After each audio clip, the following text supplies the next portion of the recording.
حي على الفلاح.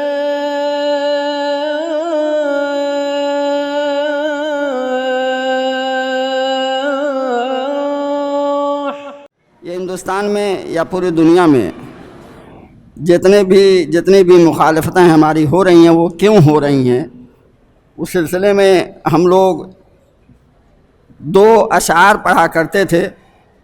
وہ یہ ہے کہ نئی صبح چاہتے ہیں، نئی شام چاہتے ہیں، جو ہوا کا رخ بدل دے وہ نظام چاہتے ہیں.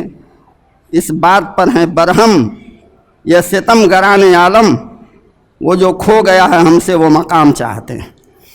تو اسی لیے اس وقت پوری کشمکش اور جنگ ہے. ورنہ جو اس وقت لوگ ہیں حکمراں ہیں، یہ لوگ تو دیش کے غداروں میں تھے آزادی کے وقت. اور ایک بات میں اور عرض کر دوں کہ جب انگریزوں نے RSS کے پہلے صدر کو یا سنچالک کو گرفتار کر کے بھیج دیا تو باقاعدہ انہوں نے معافی نامہ اور معذرت نامہ لے کر کے جیل سے اپنی جو ہے رہائی کی. اس کے برعکس جتنے ہمارے مسلم رہنمایان قوم تھے، آزادی کے متوالے تھے، سب لوگ وہ مشقت جھیلتے رہے. حسن موہانی نے کہا تھا ہے مشق سخن جاری، چکی کی مشقت بھی ایک طرف تماشا ہے، حسرت کی طبیعت بھی. بہرحال اب میں اس کے بعد نہایت ہی ادب و احترام کے ساتھ مولانا انیس احمد فلاحی مدنی صاحب صدر مدرس جامعۃ الفلاح سے گزارش کرتا ہوں کہ آپ تشریف لائیں. آپ کا عنوان ہے جنگ آزادی میں اہل وطن کی قربانیاں.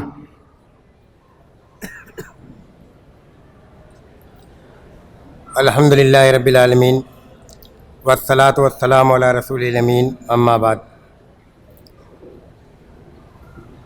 آج کا دن یوم آزادی کا دن. اس آزادی کے حصول کے لیے ہندوستانیوں نے کیا قربانیاں پیش کی ہیں، اس کی تفصیل میں جانے سے پہلے میں چاہتا ہوں کہ حریت اور آزادی کا کیا مطلب ہے وہ آپ کے سامنے بیان کروں. حریت اور آزادی کا اسلام نقیب اور علمبردار رہا ہے. اسلام کے بنیادی اہداف ہی میں یہ بات شامل ہے کہ ہر طرح کی غلامی سے انسانوں کو چھٹکارا دلایا جائے. اسلام کی نگاہ میں کسی بھی نوع کا ظلم اگر کسی شخص پر ہو رہا ہے تو وہ گویا اس کی حریت اور آزادی پر حملہ ہے.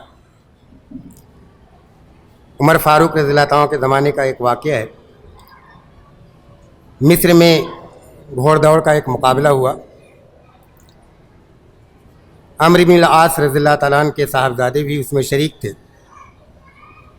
وہ اس مسابقے میں ہار گئے. ایک قبطی اس مسابقے میں جیت گئے. انہوں نے خوشی میں نعرہ لگایا تو آپ کے صاحبزادے نے انہیں ایک کوڑا لگا دیا. اس کی شکایت عمر فاروق رضی اللہ تعالیٰ عنہ کے پاس پہنچی. آپ نے اس کی تحقیق کی اور فوراً حکم دیا کہ اٹھو اور عبداللہ ابن عمرو بن العاص رضی اللہ عنہ کے بیٹے کو ایک کوڑا لگاؤ. اور اس موقع پر آپ نے عمرو بن العاص رضی اللہ تعالیٰ عنہ کو مخاطب کر کے فرمایا تھا متستابتم الناس وقد ولدتہم امہاتہم احرارا. آخر تم لوگوں نے کب اور کیسے لوگوں کو غلام بنا لیا جبکہ ان کی ماؤں نے تو انہیں آزاد پیدا کیا تھا. تو حریت اور آزادی کا یہی وہ درس ہے جو اسلام دیتا ہے اور جس کی وجہ پہ جب انگریزوں نے یا ایسٹ انڈیا کمپنی نے اپنے اقتدار کو ہندوستان میں مستحکم کرنا شروع کیا اور کلکتہ میں 2 مراکز اپنے قائم کی اور ہندوستانی عوام کے ساتھ ظلم و استحصال کا رویہ اپنایا، تو اس ظلم کے خلاف سب سے پہلے جس شخص نے جنگ آزادی کی بنیاد رکھی وہ نواب سراج الدولہ کے نانا علی وردی خان تھے، جنہوں نے 1754 میں انگریزوں کے خلاف جنگ لڑی اور فورٹ ولیم کالج جو ان کا مرکز تھا اس سے ان کو بھاگنے پر مجبور کیا۔ آپ کے انتقال کے بعد آپ کے نواسے سراج الدولہ نے بھی انگریزوں کے بڑھتے ہوئے ظلم اور استحصال کے خلاف فیصلہ کن جنگ لڑنے کا فیصلہ کیا اور 1857 میں میر جعفر اور دیگر وزراء کی غداری کی بنا پہ شکست ہوئی اور آپ کو شہید کیا گیا۔ اس کے بعد آپ جانتے ہیں کہ بنگال کے ہندو سنیاسیوں اور مسلم فقیروں نے جنگ آزادی کا بیڑا اٹھایا اور تقریباً 1764 سے لے کر کے 18ویں صدی کے اختتام تک وہ انگریزوں سے مختلف محاذوں پہ لڑتے رہے اور بیش بہا قربانیاں پیش کیں۔ اور اسی دوران آپ جانتے ہیں کہ مغربی ہندوستان میں حیدر علی اور ٹیپو سلطان نے انگریزوں کے خلاف مورچہ سنبھالا۔ بعض جنگوں میں انگریزوں کو شکست بھی ہوئی، لیکن اپنوں کی غداری اور جنوبی ہندوستان کے بعض امراؤں کی سازش اور انگریزوں کے ساتھ دینے کی بنا پر ٹیپو سلطان کو 1799 میں شہید کر دیا گیا۔ آپ کی شہادت کے بعد انگریزوں نے اس بات کا جشن منایا کہ آج سے ہندوستان ہمارا ہے۔ ٹیپو سلطان کی شہادت کے بعد انگریزوں کا پورے ہندوستان پر قبضہ ہو گیا اور ان کا ظلم اور ان کا استحصال جب بڑھتا گیا تو شاہ عبدالعزیز محدث دہلوی نے انگریزوں کے خلاف جہاد کا فتویٰ دیا، جس سے مسلمانوں کے اندر انگریزوں کے خلاف مزاحمت کا ایک جوش اور ایک جذبہ پیدا ہوا۔ اور پھر ایک واقعے نے اس جذبے کو مزید بھڑکا دیا اور انتہا تک پہنچا دیا۔ وہ بات یہ تھی کہ انگریزوں نے جو کارتوس لندن سے منگوائے تھے اس کے تعلق سے یہ بات مشہور ہوئی، اس میں سور کی چربی اور گائے کی چربی کا استعمال کیا گیا ہے، جس کی بنا پر ہندو اور مسلمان دونوں مشتعل ہو گئے اور میرٹھ کی چھاؤنی میں انگریزوں کے خلاف بغاوت کا اعلان کر دیا گیا۔ انگریزوں کے افسروں کو قتل کیا گیا۔ وہاں سے مجاہدین نے دہلی کا مارچ کیا۔ بہادر شاہ ظفر کی قیادت میں جنگ آزادی کا یہ بگل بجایا گیا۔ اس موقع پر آپ جانتے ہیں پورا ہندوستان ساتھ تھا۔ اس جنگ میں جہاں ایک جانب ہندو اور مسلمان دونوں نے بہادر شاہ ظفر کی قیادت کو تسلیم کیا، ان کے تئیں مکمل وفاداری کا اعلان کیا، وہیں اس جنگ میں مذہبی علماء اور پیشواؤں نے بھی بڑھ چڑھ کر کے حصہ لیا۔ مولانا فضل حق خیر آبادی نے انگریزوں کے خلاف جہاد کا فتویٰ دیا۔ مولانا قاسم نانوتوی، حاجی امداد اللہ مہاجر مکی، یہ تمام لوگ اس جنگ میں انگریزوں کے خلاف انہوں نے تلوار اٹھائی۔ یہ جو جنگ آزادی پہلی 1857 میں لڑی گئی، 4 مہینے تک دہلی میں ایک کشمکش جاری رہی۔ ہندوستان کے دیگر مقامات پر تقریباً 1 سال تک انگریزوں سے لوگ مزاحمت کرتے رہے، لیکن قسمت میں ہی لکھا تھا کہ یہ جنگ شکست میں تبدیل ہو، اور بالآخر بہادر شاہ ظفر کو گرفتار کیا گیا۔ اور اس کے بعد جو مظالم کا سلسلہ شروع کیا گیا اس کی داستان نہ بیان کرنے کی کسی کے اندر ہمت ہے اور نہ بیان کرنا ممکن ہے۔ آپ جانتے ہیں کہ اس جنگ میں چونکہ علماء کرام کا کردار پہلی جنگ آزادی میں بہت اہم تھا اور ان کی بھومکا بہت ہی اہم تھی، اس لیے انگریزوں کے نشانے پہ وہی رہے۔ ایک جانب بے شمار لوگوں کو تختہ دار پہ لٹکایا گیا، جو بااثر لوگ تھے، جو بھی مسلمانوں میں سے بااثر لوگ تھے انہیں گرفتار کیا گیا۔ توپوں کے دہانے کے سامنے انہیں رسیوں سے جکڑ کر کھڑا کیا گیا، گولوں سے ان کے پرخچے اڑا دیے گئے۔ ان مناظر کا آپ تصور کیجیے کتنی عظیم قربانیاں ان لوگوں نے دی تھیں. اور تیسری جانب جزائر انڈمان میں بے شمار علماء کرام کو کالے پانی کی سزا دی گئی. اور اس کے علاوہ نت نئے طریقے تعذیب کے اور قتل کے اختیار کیے گئے. 14,000 علماء کرام کو آگ کے انگاروں پہ زندہ جلا دیا گیا.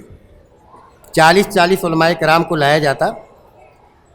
اور آپ اپنے علماء کرام کی استقامت دیکھیے، اپنے آباء و اجداد کی بے نظیر استقامت کا مشاہدہ کیجیے کہ سرخ انگاروں پہ 40 علماء کرام کو جب بھونا جا رہا ہوتا تو دیگر 40 علماء کرام کی ٹولیاں لائی جاتیں اور ان سے کہا جاتا کہ صرف یہ اعتراف کر لو کہ تم 1857 کی جنگ آزادی میں شریک نہیں تھے تو اس سے نجات مل جائے گی.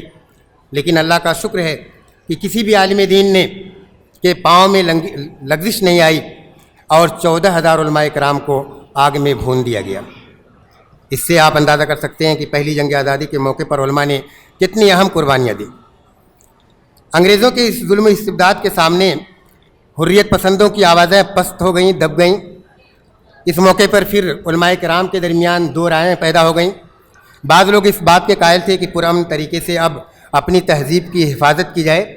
مولانا قاسم نانوتوی صاحب نے اسی مقصد کے پیش نظر یا اس موقف کے وہ قائل تھے، چنانچہ انہوں نے دارالعلوم دیوبند کی بنیاد رکھی. دوسری جانب جو علماء اہل حدیث تھے، تحریک شہیدین سے متاثر تھے، وہ اس بات کے قائل تھے کہ اس ظلم و استبداد کے آگے سر جھکانا کسی بھی طرح سے مناسب نہیں اور ہمارے شایان شان نہیں. ہم مزاحمت کا سلسلہ جاری رکھیں گے. چنانچہ انہوں نے مزاحمت کا سلسلہ جاری رکھا اور 57 سے لے کر 64 تک عظیم قربانیاں دیں. 64 میں آپ جانتے ہوں گے ان کی بغاوت کو فروغ کیا گیا. خفیہ ذرائع سے ان کے ٹھکانوں کا پتہ لگایا گیا، ان کو تختہ دار پہ لٹکایا گیا. بے شمار علماء کرام کو کالے پانی کی سزا دی گئی. علماء صادق پور کی جائیدادیں ضبط کر لی گئیں، ان کے مکانات بلڈوزروں سے گرا دیے گئے. اس کے بعد آپ جانتے ہیں کہ 1857 کے بعد سے لے کر کے 19ویں صدی تک بڑی حد تک خاموشی رہی. یہ الگ چیز ہے کہ مسلمانوں کے دلوں میں اور ہندوؤں کے دلوں میں بھی حریت کے جذبات موجزن رہے. چنانچہ 1888 میں انڈین نیشنل کانگریس کا وجود ہوا، جس کا بنیادی ہدف صرف یہ تھا کہ حکومت کے بعض کاموں میں اصلاحات ہوں.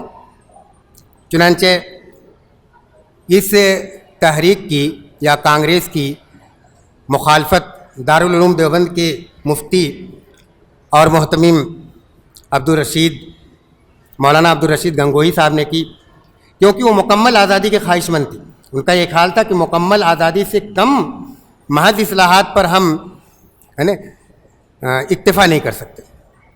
اور سر سید خان بھی اس تحریک کے مخالف تھے، کیونکہ ان کا یہ خیال تھا کہ 1857 کے بعد مسلمانوں کے پر جو قیامت آئی، اب مسلمانوں کو چاہیے کہ وہ اپنی پوری توجہ تعلیم پہ صرف کریں اور تعلیم کے ذریعے اپنے حقوق کو بازیاب کرانے کی کوشش کریں.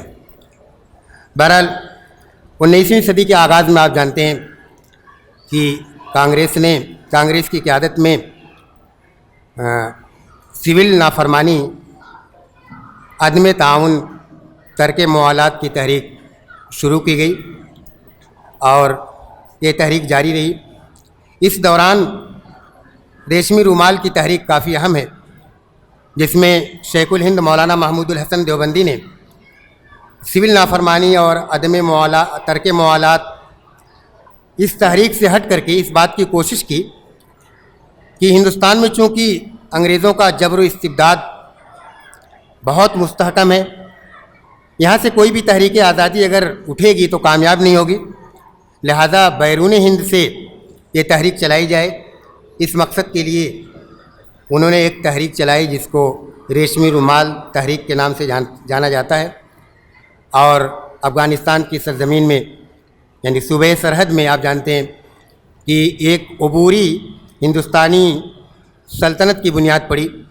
راجہ مہندر پرتاپ سنگھ جس کے صدر بنائے گئے، مولانا عبیداللہ سندھی صاحب وزیر داخلہ، برکت اللہ بھوپالی صاحب وزیر اعظم، شیخ الہند کا یہ خیال تھا کہ ترکی حکومت کے ذریعے اور ترکی، افغانستان اور ایران، ان تین حکومتوں سے ہندوستان کی آزادی کے لیے گزارش کی جائے، اور اگر یہ ہمارا ساتھ دیتے ہیں تو ہندوستان کو آزاد کرانا اور ایک آزاد ہندوستان کا خواب دیکھنا ممکن ہوگا۔ اس مقصد کے لیے آپ نے حج بیت اللہ کا جب سفر کیا تو وہاں غالب پاشا جو حجاز کے گورنر تھے ترکی کی جانب سے، ان سے بھی ملاقات کی۔ اتفاق سے انہیں ایام میں انور پاشا جو وزیر جنگ تھے ترکی کے، وہ بھی آئے ہوئے تھے مدینہ منورہ میں، ان سے ملاقات کی۔ ان لوگوں نے آپ کے منصوبے سے اتفاق کیا۔ یہ جو خطوط مختلف جاری رہے یا خط و کتابت ہوتی رہی، یہ ریشمی پاریچوں پر یہ چیزیں لکھی جاتی تھیں، یہ پیغامات لکھے جاتے تھے تاکہ پکڑے نہ جائیں، لیکن بہرحال یہ خطوط پکڑے گئے اور اس طریقے سے یہ ریشمی رومال تحریک ناکامی پر منتج ہوئی۔ مولانا کو گرفتار کر کے بحیرہ روم کے جزیرے مالٹا میں قید کر دیا گیا آپ کے ساتھیوں کے ہمراہ، اور بہت ہی پرمشقت سزائیں وہاں پر دی گئیں۔ تو یہ آخری جنگ آزادی تھی جو مسلمانوں نے تلوار کے زور پر لڑنے کی کوشش کی اور جس میں عام ہندو بھی شامل تھے۔ کانگریس نے جو سول نافرمانی کی تحریک چلائی وہ دن بدن زور پکڑتی گئی، اور اس میں شدت اس لیے بھی آ گئی کہ انگریزوں نے ایک کالا قانون پاس کیا تھا کہ کسی بھی ہندوستانی کو مقدمہ چلائے بغیر جیل میں ڈالا جا سکتا ہے، جس کے خلاف احتجاج ہوا۔ اس عوامی احتجاج کو دیکھتے ہوئے اور کانگریس کے روز بروز بڑھتے ہوئے اثرات کو دیکھتے ہوئے انگریزوں نے پھوٹ ڈالنے کی کوشش کی۔ چنانچہ آپ جانتے ہوں گے کہ 1906 میں ڈھاکہ میں مسلم لیگ کی بنیاد پڑی، جس کا جنگ آزادی میں کوئی حصہ نہ تھا۔ یہ لوگ انگریزوں کے وفادار تھے، لیکن انگریزوں کی مسلسل کوشش رہی کہ یہ جو ہندو مسلم اتحاد ہے اس میں کسی طرح پھوٹ پڑ جائے۔ ایک جانب انہوں نے اس کے لیے مسلم لیگ قائم کی، اور دوسری جانب انہوں نے بعض سوامیوں کو استعمال کیا جنہوں نے کانگریس کی اس تحریک میں شامل ہو کر کے جیل میں گئے، پھر وہاں سے معافی مانگ کر کے باہر نکلے، اور باہر نکلنے کے بعد انہوں نے ہندو مسلم منافرت کا گیم کھیلا، اور اس طریقے سے پورے ملک میں ہندو مسلم منافرت کا ایک ماحول پیدا ہو گیا۔ بالکل آخر میں آپ جانتے ہوں گے کہ یہ سلسلہ چل ہی رہا تھا کہ جلیانہ والا باغ کا واقعہ پیش آیا، اور اس جلیانہ والا باغ میں نہتے معصوموں پر جو گولیاں چلائی گئیں، تو اس کے نتیجے میں ہندوستان میں جتنی بھی تنظیمیں تھیں، انڈین نیشنل کانگریس، جمعیت علماء ہند، خلافت کمیٹی، خود مسلم لیگ، چاروں تنظیمیں اکٹھا ہوئیں، اور چاروں تنظیموں نے اس ظلم کے خلاف مکمل طور پر احتجاج کیا، اور بالآخر آپ جانتے ہیں کہ 1942 میں کانگریس نے ہندوستان چھوڑو کی تحریک کا آغاز کیا، اور اس دوران کانگریس کے جو ذمہ داران تھے مختلف اوقات میں جو سول نافرمانی کی تحریکیں چلائی گئیں ان کو گرفتار کیا گیا، جیلوں میں بند کیا گیا۔ جواہر لال نہرو ہوں، چاہے مولانا ابوالکلام آزاد ہوں، چاہے گاندھی جی ہوں، مہاتما گاندھی جی، یا سردار پٹیل ہوں، یہ لوگ قید و بند کی صعوبتیں ان لوگوں نے برداشت کی۔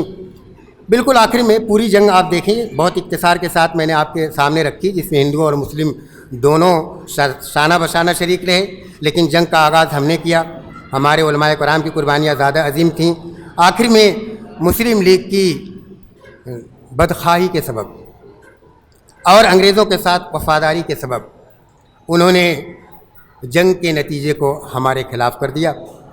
آپ جانتے ہیں کہ مسلم لیگ نے 1940 میں ہندو مسلم کی بنیاد پہ ہندوستان کی تقسیم کا مطالبہ کیا، جس کو بالآخر کانگریس کو بھی جھکنا پڑا۔ سردار پٹیل اور نہرو نے ان کی اس مطالبے کو تسلیم کر لیا، اور لارڈ ماؤنٹ بیٹن جو آخری وائسرا تھا اس نے بھی اس تقسیم کا منصوبہ پیش کیا، اور اس طریقے سے ہندوستان دو حصوں میں تقسیم ہو گیا۔ اگرچہ ملک 15 اگست 1947 کو آزاد ہو گیا، لیکن اس سے پہلے ایک سانحہ یہ پیش آیا کہ ملک دو حصوں میں تقسیم ہو گیا۔ اس تقسیم کے نتیجے میں 2 صدیوں پر مشتمل جو ہماری قربانیاں تھیں وہ قربانیاں مشکوک قرار پائیں۔ ابھی جو محتمم صاحب نے یہ سوال رکھا تھا کہ اتنی قربانیاں دینے کے باوجود بھی آخر ہم کو کیا ضرورت پڑتی ہے، یا کیوں ہماری قربانیوں کا تذکرہ نہیں ہوتا. تو ایک تو ظاہر ہے جب نفرت کا ماحول پیدا کیا گیا, ہندوستان تقسیم کر دیا گیا, مسلمان اس متحدہ ہندوستانی قومیت کے تصور کو پارا پارا کر دیا گیا, مذہبی بنیادوں پر دونوں فرقوں کے درمیان جذبات کو بالکل اشتعال انگیز بنا دیا گیا, آخری حد تک پہنچا دیا گیا, جس کے نتیجے میں بے شمار فسادات, فرقہ وارانہ فسادات ہوئے, جس کی تفصیلات آپ اچھی طرح جانتے ہیں. اس کے بعد جو بھی آزادی ہم کو ملی, اس آزادی میں اگر ہمارے بزرگوں کا نام نہیں لیا جا رہا ہے, اگر ہماری جنگ آزادی میں ہماری کوششوں اور ہماری محنتوں کا تذکرہ نہیں کیا جا رہا ہے, تو اس میں جہاں یعنی وقت کے حکمراں ذمہ دار ہیں, وہیں مسلم لیگ کی جو مسلم اور ہندو کی بنیاد پر جو سیاست تھی, وہ سیاست بھی اس کی بڑی حد تک ذمہ دار ہے. بہرحال موجودہ حالات میں ہمیں اور آپ کو اس بات کی کوشش کرنی ہے. اللہ تعالیٰ نے یہ تقدیر میں لکھ دیا تھا کہ اس ہندوستان میں مسلمان اور ہندو ایک ساتھ رہیں گے. اتنی بڑی تعداد میں مسلمانوں کا یہاں سے کہیں ہجرت کر پانا, کہیں سے بھاگ پانا, کہیں چلے جانا ممکن نہیں, اللہ نے لکھ دیا. اور شاید کہ اس کے پیش نظر بہت بڑے مقاصد قدرت کے پیش نظر رہے ہوں.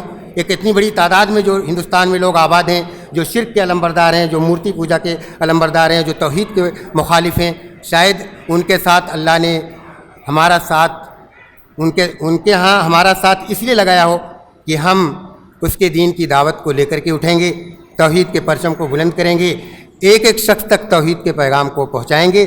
شاید یہی وجہ رہی ہو کہ ہندوستان میں ہمارا اور ان کا ساتھ جینا مرنا ایک ساتھ مقدر کر دیا گیا. اب ہندوستان کی بھلائی بھی اسی میں مقدر ہے کہ ہم یہاں پر رہنے والی تمام قوموں کے درمیان کی خیر خواہی اور بھلائی چاہیں.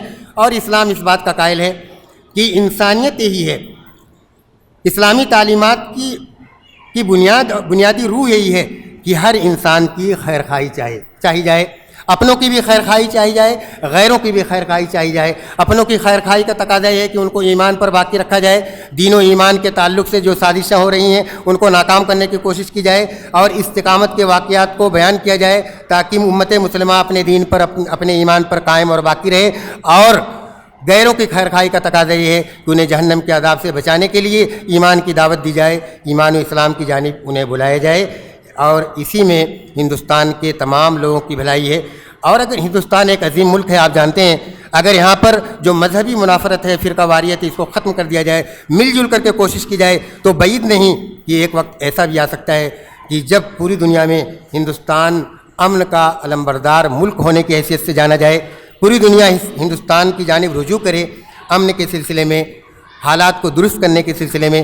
یہ ہماری بھول ہے کہ اسلام بھی امن کی بات کرتا ہے اور ہندو دھرم بھی امن کی بات کرتا ہے. ہندو دھرم جس کی بنیادی عدم تشدد پر اور اہنسا پر قائم ہے, جس گیتا کی یہی تعلیم ہے کہ زندہ رہو اور رہنے دو, آج گیتا کی تعلیمات کو بھلا دیا گیا, آج مہا بھارت کی تعلیمات کو بھلا دیا گیا, آج ویدوں کی تعلیمات کو بھلا دیا گیا, آج رشیوں اور منیوں کی تعلیمات کو بھلا دیا گیا. اگر آج خود ہندو دھرم کے ماننے والے اور مسلم دھرم کے ماننے والے اپنے اپنے مذہب کی اس بنیادی تعلیم کو اگر گرہ دے لیں اور اس کو لے کر کے اٹھ کھڑے ہوں, تو پوری دنیا میں ہمارا جو نام روشن ہوگا ہندوستان کا کہ ایک امن کا علمبردار ملک ہے, شانتی کا علمبردار ملک ہے, جہاں مختلف تہذیبیں, مختلف مذاہب کے ماننے والے لوگ, مختلف ثقافتوں کے ماننے والے لوگ, مختلف خیالات اور افکار کے ماننے والے لوگ اس طرح مل جل کر کے رہتے ہیں کہ باہر کا آنے والا کوئی بھید بھاؤ محسوس نہ کر سکے. اللہ تعالیٰ سے دعا ہے کہ ہمیں اور آپ کو ان امور پر غور کرنے کی توفیق عطا فرمائے.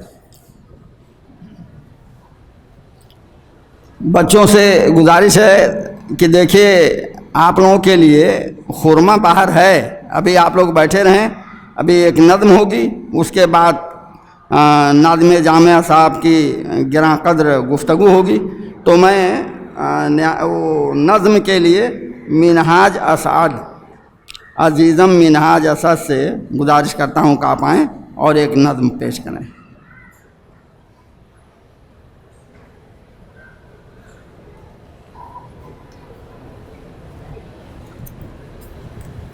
السلام علیکم ورحمۃ اللہ وبرکاتہ.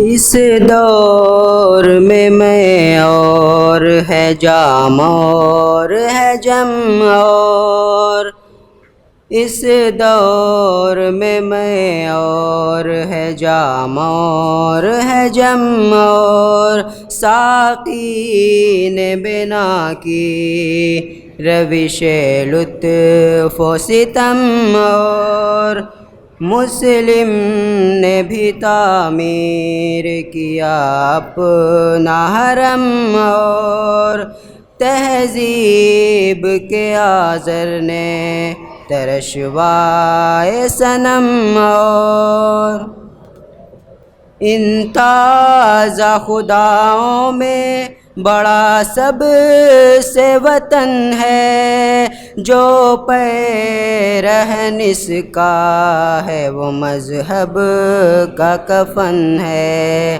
جو پیرہن اس کا ہے وہ مذہب کا کفن ہے یہ بت کے تراشید تہذیب نبی ہے غارت غر کا شان دین نبوی ہے بازو تیرا توحید کی قوت سے قوی ہے اسلام تیرا دیش ہے تو مصطفی ہے بازو تیرا توحید کی قوت سے قوی ہے اسلام تیرا دیش ہے تو مصطفی ہے نظارۂ دیرینہ زمانے کو دکھا دے اے مصطفی خاک میں اس بت کو ملا دے اے مصطفی خاک میں اس بت کو ملا دے ہو قید مقامی تو نتیجہ ہے تباہی رہ بہر میں آزاد وطن صورت ماہی ہے ترک وطن سنت محبوب الہی دے تو بھی نبوت کی صداقت پہ گواہی گفتار سیاست میں وطن اور ہی کچھ ہے ارشاد نبوت میں وطن اور ہی کچھ ہے ارشاد نبوت میں وطن اور ہی کچھ ہے اقوام جہاں میں ہے رقابت تو اسی سے تسخیر ہے مقصود تجارت تو اسی سے خالی ہے صداقت سے سیاست تو اسی سے کمزور کا گھر ہوتا ہے غارت تو اسی سے اقوام میں مخلوق خدا بٹتی ہے اس سے قومیت اسلام کی جڑ کٹتی ہے اس سے قومیت اسلام کی جڑ کٹتی ہے اس سے نظارۂ دیرینہ زمانے کو دکھا دے اے مصطفی خاک میں اس بت کو ملا دے اے مصطفی خاک میں اس بت کو ملا دے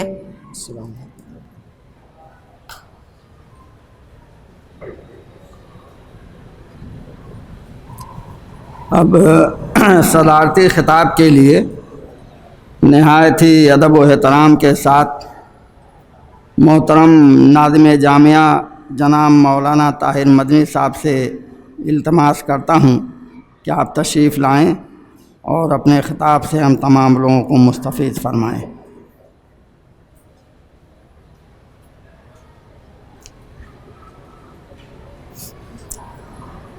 الحمدللہ وکفا وسلام علی عبادہ الذین اصطفیٰ اما بعد۔ محترم ذمہ داران جامعہ، اساتذہ کرام اور عزیز طلبہ، آج ہماری ملکی تاریخ کا ایک اہم دن ہے، یوم آزادی۔ اور ہر ملک کے لیے قومی دنوں کی اہمیت ہوتی ہے۔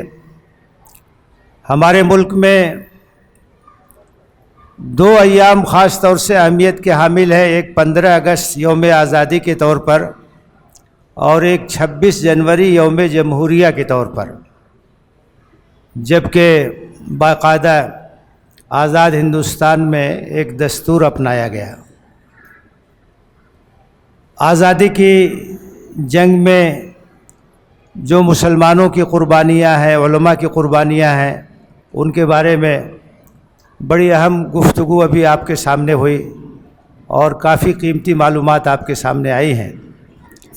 اس پہ برابر مطالعہ کرنا چاہیے تاکہ اہل وطن کے سامنے آپ یہ بتا سکیں کہ اس ملک کی آزادی میں مسلمانوں کا کیا کردار رہا ہے، کتنی قربانیاں رہی ہیں، اور خاص طور سے علماء کرام کا کردار کتنا اہم رہا۔